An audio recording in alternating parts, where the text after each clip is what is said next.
Good morning, everybody. Today, I'd like to bring up a profound topic for discussion, which is the topic of purpose and identity. And I mean, for us as individuals, as workers, as employees, as leaders, as managers, as HR people. If you fast forward where AI is going, and it's a little hard to tell, but it's pretty clear to me, we're rapidly going to a world, and we're getting there much quicker than we realize, where bodies of knowledge and bodies of intelligence are going to be commodities. And I don't mean commodities that they're free. I just mean that there will be lots of availability. Commodity is like electricity. It's not free, but if you're not a big major player and have a lot of infrastructure behind it, you're not going to be a competitor that comes up with a new source of electricity that anybody's going to buy. OpenAI recently announced, as did Google, a body of intelligence for healthcare. You can take your medical records, upload them to either Gemini or OpenAI. I would imagine Claude too, and it will diagnose and support and give you advice on healthcare things that you could be doing differently, how to change your diet, your exercise, your lifestyle, and so forth. That used to be hard to get. You used to have to read books or find a doctor or pay for a doctor. And it was very spiky information because depending on the doctor you went to, you would get different information and different advice. Well, that's going to be a commodity of knowledge. It's not going to be zero cost, but it's going to be easy to get. And that's going to be true in many, many domains. In software engineering, it's true right now because I'm going to talk about this on Wednesday and next week at our webinar about how quickly you can build code and other forms of information, financial information. It's so easy to get financial information on companies, public companies. It used to be really hard. And it goes into virtually every area, including all the functional areas of our companies, including HR. And in some sense, this is what Galileo is. Galileo is the world's most comprehensive, authoritative source of information on human capital practices and human capital implementations.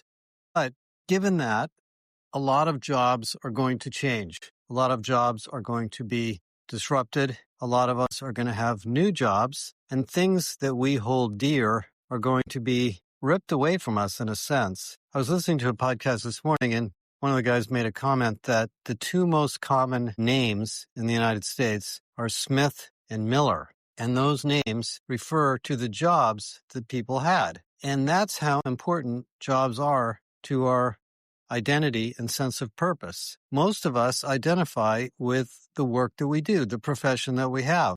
That's who we are. That's where we spend our time. That's how we self-identify our purpose, and oftentimes where we spend most of our time. Let's suppose that got ripped away. Pretty scary. It's pretty threatening. It's pretty frightening. Where do we spend our time now? Do we retire? A lot of people don't want to retire. A lot of people fail at retirement, as they say. No, we're not really in a society where a lot of people retire. Retirement in our society, at least in the United States, is a unique situation, but it's not something that everybody aspires to. We want to find more purpose and more identity. And so what AI is going to do is it's going to accelerate something that's been going on for maybe thousands of years, and that is the search for purpose and identity. Now, at the broader society level, there'll be lots of discussions about this, and it'll impact politics. There'll be labor unions fighting on behalf of different groups of people. Some of you will probably be parts of either a government agency or another entity that is trying to protect your job, and that'll be great for you, perhaps, or it might be a problem. But AI is going to march ahead, and this commoditization of intelligence is going to continue. And inside of our companies, we want it to happen because the more intelligence that's available and the more automation that's available, the cheaper the products and services, the better customer experiences, the faster time to market, the more autonomous our businesses become. So we, as business people or economists, we like this. But we are companies of people. That's our job. That's what we do in human resources. And so what we're dealing with in our AI transformations is, in some sense, an identity crisis for every single human being. And you see this in the employee engagement data. Here we are at a point in the economy where health outcomes are higher than ever. Longevity is higher than ever. The economy and the statistical standpoint is doing pretty doggone well. The stock market is going up. Interest rates maybe could be lower, but they're not that bad compared to where they've been.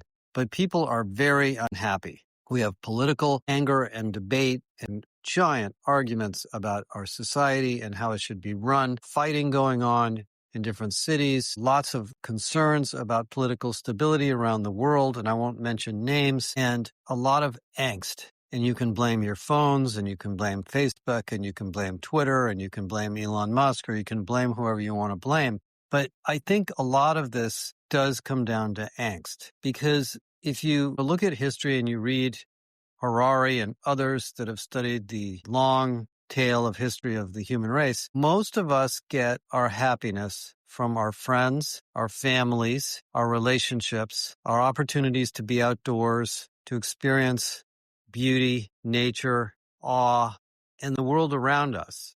And those things are there. They haven't gone away. But we've gotten very, very distracted with our jobs, our careers, our technologies, our phones, our self-identities. And so, if you really think about what's going to power your company, your business, your team through this AI revolution, and it's not going to stop. It's just going to go faster, you guys.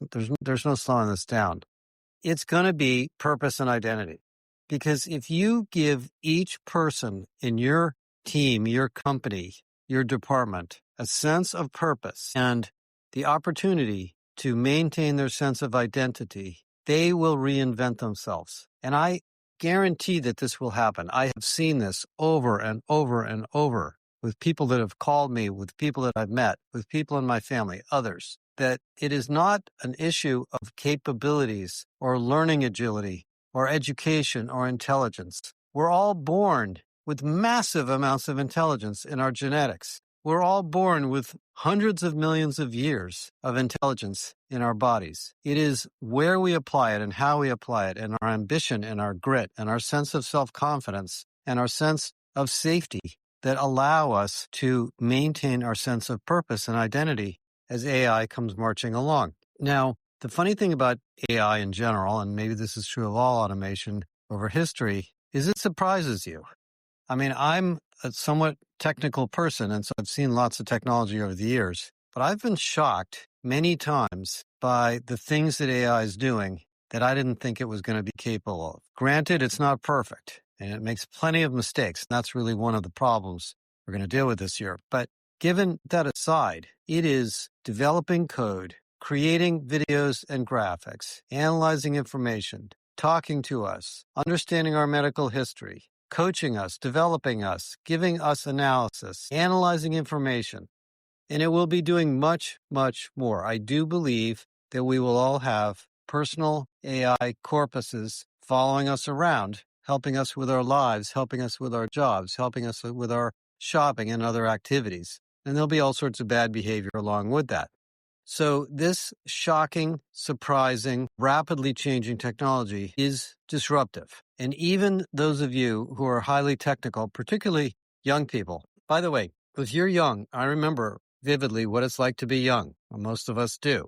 When you don't know where you're going with your life and you're not sure what your career could or should be, and you aspire or emulate to be something or someone, maybe your father, maybe your mother, maybe a peer, maybe a role model. It's scary because you're not sure how to get there. And what powers you through these transitions that happen in your career, in your life, in your job, is your sense of purpose and identity. And not all of us are going to do the same things. We're not going to go in the same directions. Some of us would like to be care providers. Some of us would like to be intellectuals or analysts. Some of us would like to be salespeople or consultants or leaders or managers or entrepreneurs. I mean, there's many, many ways to frame what your purpose may be. But we're going to have to help people get back to that idea to power through this change. Because most of us are going to be surprised by the level of automation that touches our white-collar work. And I, as an analyst, feel threatened as well. I've been doing the kind of work that I do since 1998. So it's been 28 years, and I'm proud of it and have worked very, very hard at it. And I now see AI doing 50, 60, 70% of the work that I used to do by hand in seconds. Now, it's not doing the really high value work because it doesn't understand the context and the history and the personalities behind the marketplace, but it will. And so I'm sort of scratching my head and thinking to myself, what am I going to do to maintain my purpose, identity, and career in my next decade or two, as long as I decide to work, as AI impacts me? And that affects you as a recruiter, as an HR manager, as a CHRO, as a technologist, as an engineer, as a scientist, as a data analyst, whatever your job is. You can literally take a question, any question you have at work or in the business community, and you can just put it into Galileo, pick which LLM you want to use. We happen to be defaulting on Claude at the moment, but you can pick Gemini if you like that one, and just ask it the question, and you will be shocked at the sophistication of the answer. And we're only 3 years into this. Now, there actually is a lot of history to AI.